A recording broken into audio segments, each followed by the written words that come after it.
So today I'm going to show you how to make this Christmas decoration. You can make it out of a child's bangle or an embroidery hoop or even a curtain ring or a curtain hoop. The choice is yours. You can make all different sizes. There's no exact pattern. So let's get on. So we're going to start off with this little embroidery hoop. I usually try and use children's plastic bangles, but unfortunately I didn't have any in my shed, and no chance getting any because we're on lockdown. So I found this, which will work just as well, but you can use bigger hoops or little curtain hoops or anything. The process is just the same. First of all, with this, I'm going to take, that came out easily, that out and that off. And I just want to use this. So now you can see that it is just like a child's plastic bangle. Okay.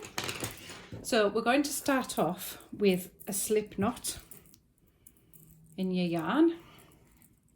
And we're going to work double crochets.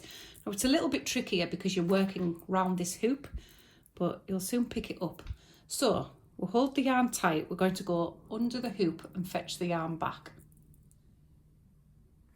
Then yarn round and take the two off. The first one's the trickiest. There you go. Let's do it again. Under the hoop, fetch the yarn back. Yarn round, two off. Under the hoop, fetch the yarn back. Yarn round, two off.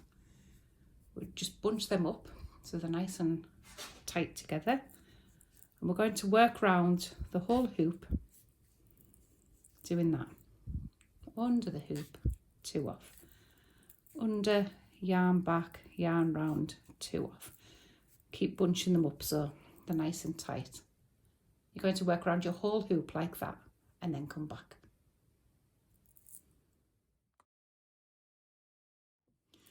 So I've come all the way around. You can see I've kind of bunched them up. I don't want them too overlapping, but I don't want to be seeing any of the bangle. So I've bunched them up quite a bit, and you're going to just slip stitch to join that into the first stitch. Right, again, I'm not going to get caught up counting stitches and that for the next row. I'm really just going to do it by eye, because some might be closer together than others, and when you've got this many kind of stitches going on, it's quite hard to count the stitches sometimes. So I'm just going to play it by eye, and what I'm going to do is I'm going to work in trebles now. So I'm going to skip a couple and work 5 trebles into the next stitch. 1, 2, 3, 4, 5. I'm going to skip a couple and I'm going to slip stitch into the next stitch. So I've got a little bump. Again, skip a couple and work 5 trebles. 1, 2, 3,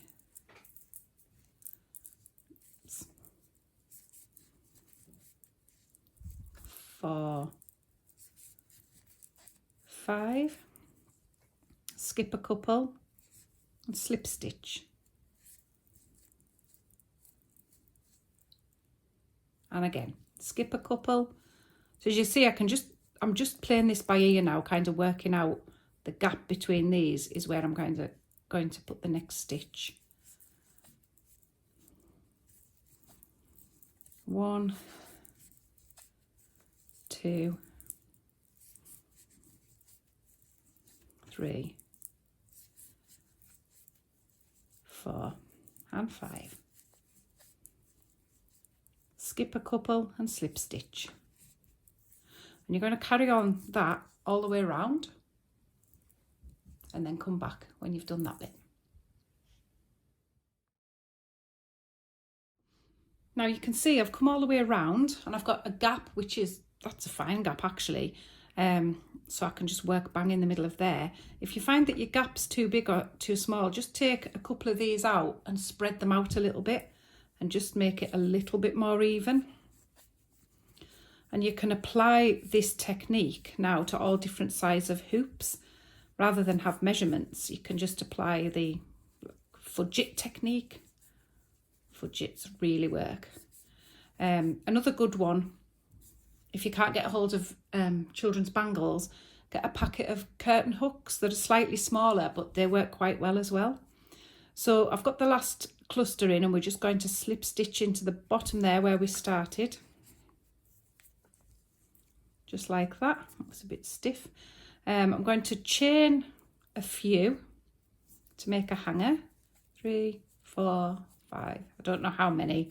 I'll kind of measure it as I go. That's probably, yeah, that'll do. A couple more. Cut that off with my teeth. Don't do that, it's bad for you. And you're just going to sew that hanger back down there. That gives you a little hanger. So you've got your little flower there. Flower, is it? Kind of a flower. And then what you can do, you can get some beads or buttons, and we're going to just pop them into the middle of the clusters and sew them on, which makes it look really cool. So just like that. Okay, hope you have fun. Send me some pictures, that'll be cool, and do them in all sorts of different sizes. And happy hooking.